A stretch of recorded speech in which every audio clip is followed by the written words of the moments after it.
I told him I needed space for a weekend, but when I returned, he was nowhere to be found. Hello, guys. I've made a very big mistake. I don't even know where the mistakes began or when I started to become so stupid and lustful. I've destroyed my once happy marriage because of my lustful desires. I don't even know how I got here. Everything right now is on the verge of being lost. Everything happened so fast it was like a flash, and I'm so ashamed of myself right now. I've done something so despicable. I can't even look myself in the mirror right now, and I don't think I will ever be able to forgive myself for having an affair and cheating on my husband. I blame myself for everything. I got so carried away by my lust that I couldn't even control myself. I'm so confused and lost, but I hope by posting here someone might learn something. I have ruined my marriage with my own hands, all just because of some fun with a younger person. My kids won't even talk or look at me, and the same with every other member of my family. My husband doesn't want me anymore and is saying he wants a divorce. I know you must be wondering about what happened, so first my backstory. My name is Fiona, and I am a 45-year-old woman. My husband, Victor, is a 47-year-old man. We have been married for 25 years, and we live in Alabama in the United States of America. We have 3 kids, Ariel and Arthur, who are twins and are 23 years old, and Skylar, who is male and 19 years old. My husband and I were high school sweethearts and got married a few years after we were both done with high school. My husband was the star quarterback back then in school, LOL, and I was the nerd that was constantly getting bullied. That all stopped when he started protecting, and throughout my last years in high school, I never got bullied again. High school was rough. I was the geek, always a target for bullies. Victor was the big shot quarterback everyone loved. It honestly felt like he belonged to a different universe. Then, out of the blue one day, lol, we bumped into each other in the hallway, and things took a surprising turn. Victor, against all odds, started hanging out with me. It felt like something out of a teen movie, LOL. He saw beyond the labels and actually liked me for me. As we spent time together, he became my shield, standing up to the bullies who had been making my life a misery. With Victor around, the bullying stopped. His presence was like a force that made those jerks back off. I couldn't believe the star quarterback was choosing to be with me, just a regular girl trying to get by. Victor not only had my back, but showed me a world where kindness mattered more than cruelty. In his company, I found an unexpected ally and friend, and then a husband, LOL. I remember our first date. I was all jittery, waiting for Victor to show up for our first high school date. I was 16 and he was soon to be 18 and done with high school. The vibe was like a mix of excitement and nerves. When he finally came, he had this cute, shy smile that just made me feel good. We kicked off our date with a chill walk in the park, where we chatted and shared our embarrassing and hilarious secrets. Victor genuinely cared about what I had to say. He made me feel important. We sat on a bench, snacking on popcorn, and watched the sunset. It felt like the start of something real special. That first high school date turned into a memory I'll never forget. On our second high school date, Victor surprised me with this cool 2-seater bike, a fun ride that had us pedaling around town, laughing like crazy people. After our biking adventure, Victor suggested a picnic. We found a nice spot in the park, laid out a blanket, and chowed down on homemade sandwiches and snacks. It was just us, enjoying good food and the simple pleasure of being carefree teenagers. Sitting there munching away, I couldn't help but appreciate how thoughtful Victor was. Our second date was all about having a good time together, creating another awesome memory in our high school days. On our third high school date, Victor took me to this awesome secret spot of his, a place he really loved. We wandered off into quiet trails, away from all the school, hustle, bustle, and chaos, until we stumbled upon his little hideaway. Surrounded by nature, it felt like our own peaceful escape. Victor shared why this spot meant so much to him, making it seem like our personal little haven. Chilling in his favorite hideout, I could see how much Victor trusted me, opening up about his special place. In our early 20s, with Victor at 22 and me at 20, we decided to get married. In fact, we were knee-deep in planning our marriage. College costs were like a constant weight on our wallets. Victor was grinding through medical studies as he wanted to become a medical surgeon, and I was chasing an art degree to fuel my passion. Dreams were big, but money was tight. We'd sit down, crunching numbers and trying to figure out how to have a wedding without going broke. Nights were spent talking about our future, balancing our studies with the reality of becoming a married couple. It wasn't easy on our wallets, but our youthful hope and shared determination turned those challenges into building blocks. On our big day, Victor and I found ourselves in this cute little church, surrounded by familiar faces of close friends and family. The vibe was a mix of excitement and nerves, LOL, making it clear that what we were doing was a pretty big deal.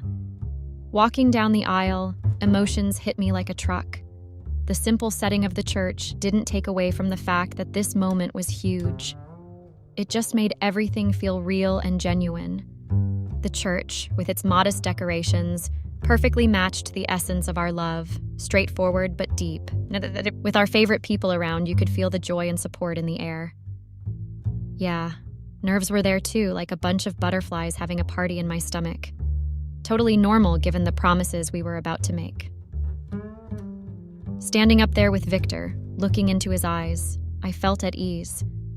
Our vows were simple, but you could tell they came from the heart, a testament to the love that had grown from high school days to this life-changing moment.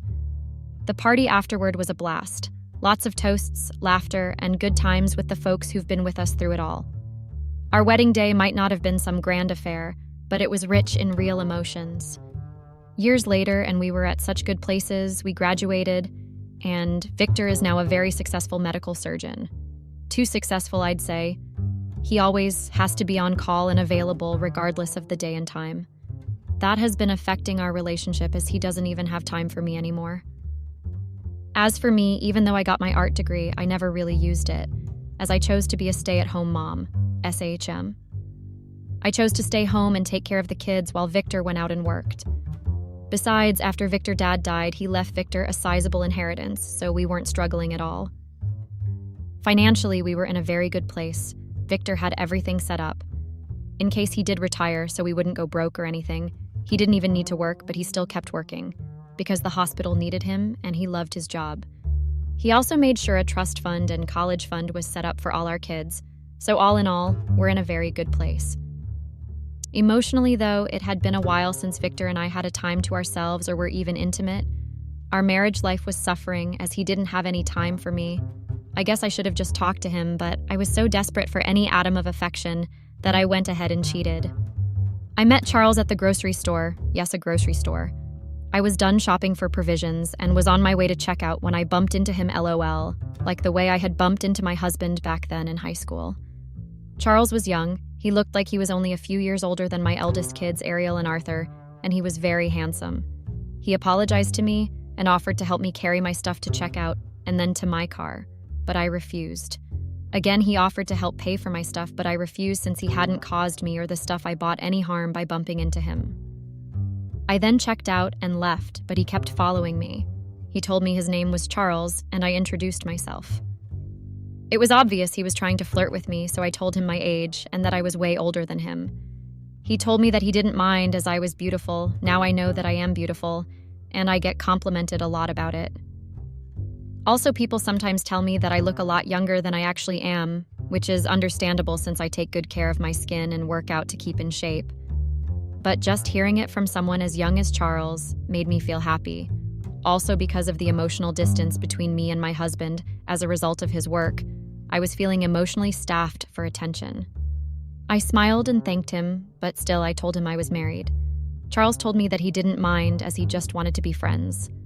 Inwardly, I knew that was a lie, and I should have just left then and there, but I honestly don't know what stupid and idiotic thought and mistake that made me stay and give Charles my number. Before I even got home, he had already started texting me. Soon, Charles and I were texting regularly. I guess I did it because I was feeling so lonely. The kids weren't around as Ariel and Arthur were in college. Skylar was also in college as he graduated from high school early. Did I mention that the kids were big fans of their dad? They were all pursuing the medical field in college. They had taken their dad's brains LL and didn't take my creative side. Ariel was studying to become a nurse, while Arthur and Skylar were both studying to become medical surgeons. As a result of that, I was left alone at the house a lot, and that made me really lonely. Charles and I were texting a lot, and we were also flirting. I guess I should have felt guilty then, but I didn't because I felt it was harmless flirting, and what Victor didn't know would never hurt him. Charles and I did not have a lot in common. He was not an art person, but was more of a music person. Unlike me, he also did not like the kind of movies I liked, but that just drew us closer. I also found out Charles was only 24 years old, only a year older than Ariel and Arthur. I felt guilty, but still stupidly I carried on. Charles was hell-bent on making me see things his way, lol. He said that if I watched some of the movies that he liked, I would like them too. He was also empathetic and would listen to me rant and talk endlessly. Now that I think about it, Charles was a walking red flag, but I was so starved for attention that I didn't even care to look further at the kind of person he was. Charles put on a facade. At first he made me trust him, but then when trouble came, he abandoned me. Charles was charismatic, and so it was easy for him to pretend that he cared about me. Soon I was smiling and laughing more to the extent that my friends, and even my kids and Victor noticed. But whenever they asked, I lied and told them I just wanted to appreciate life more. No. Charles had a way of making you feel like you were the most important person in the world to him. He honestly knew how to get under a person's skin and into their heart. Soon I was inviting Charles to the house when Victor was away to watch movies with me, and then we would try to convince each other that our movie taste was superior to the others. I knew that what I was doing was wrong, but I honestly paid no mind to it. I inwardly tried convincing myself a lot of the time that I was doing nothing with Charles, even though I knew that it would eventually lead to something. On one faithful day, Charles came over while Victor was away. Victor had previously told me that he wouldn't be coming back that night, so Charles and I had both decided that we would have a movie marathon all night long, and then Charles would leave really early in the morning before Victor would be back. Charles came over, and soon we were on Netflix watching a few movies. I honestly do not know how it happened, and I cannot even explain how it happened. It all happened quickly and in a flash, but soon Charles kissed me and I responded, and we got intimate. It was only until the next day. It was around 3 o'clock in the morning, and Victor wasn't back, but I knew he would be back by 7 or 8. I finally realized what I had done, and I hurriedly kicked Charles out before Victor would come back. I was horrified by the fact that I had cheated on my husband. What would Victor say? What would Victor do? All those questions kept running around in my mind. I felt so guilty, but I also felt horrified because I had enjoyed it. I was so emotionally starved that I had cheated on my husband with a young boy that was only a year older than my twins. And when my husband came back from the hospital, I felt so guilty, but I couldn't tell him because I knew he would divorce me and leave me. I didn't want that. I love my husband, and I wanted to spend the rest of my life with him. My husband was kind, humble, and helpful, but he did not like cheating at all. My husband was the kind of person that believed in communication. He believes if you have any issues, talk it out with your partner instead of going out and cheating. I pretended as if everything was fine, and as if I didn't just cheat on my husband a few hours ago. We chatted and talked, and then Victor went to rest because he had been working all night. I blocked Charles after sending him a quick message to never message me again, and all was well for a few days. After I had blocked Charles, he called me for a few times with some numbers before finally letting me be. I was starting to feel lonely, and I realized that Charles was the only person that made me not feel bored. He entertained me. I am also ashamed to admit it, but I missed the intimacy. So after wrestling with my inner mind for a few days, I finally unblocked Charles. He soon sent me a quick text, and soon we were talking again. Charles convinced me that what Victor didn't know wouldn't kill him, and as long as he never found out about the affair, we would be safe. Charles assured me that it would be easy to hide the affair, because Victor worked a lot and was usually working on weekends. And also my kids were in college, so it was just me in the house. Charles convinced me that I wasn't doing much wrong by cheating on Victor, because it was Victor's fault for neglecting me. Like a person without a mind of their own, I fell for Charles's words, and soon Charles and I were having our secret affair in the house. Whenever Victor was away at the hospital for weekends, Charles would come over and spend a lot of time. We would also be intimate a lot. Charles also convinced me to start giving him money. Victor and I had a joint account, even though Victor was the one earning all the money. And also because we were well off, I started giving Charles money for stuff, like gas, groceries, clothes, and other stuff. I became so engrossed in the affair and so involved that I think I lost myself. I guess Victor must have started to suspect because he started coming home randomly a lot of times. That should have been a wake-up call for me, but I still ignored it at this point. I was so deep in with Charles that I just couldn't stop. One day, I and Charles were in the middle of being intimate. When I heard Victor's car pull up to the driveway, I was so shocked because he wasn't supposed to be home by this time. I immediately dragged Charles off me and hurriedly got dressed and arranged the bed. I had to hide Charles in one of our kids' rooms, since our kids had gone off to college. Their rooms were mostly unused nowadays. It still had all their stuff from childhood, though, and they usually stayed in the rooms whenever they came to visit, so I always kept it clean.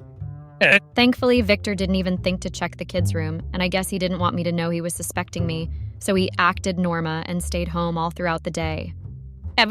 Charles couldn't leave and had to spend the night in the kids' room. The next day, however, when Victor had left to go to work, Charles then came out. Since he had spent the night there, he hadn't really eaten much, so I let him bathe and eat breakfast with me. Then we started getting intimate.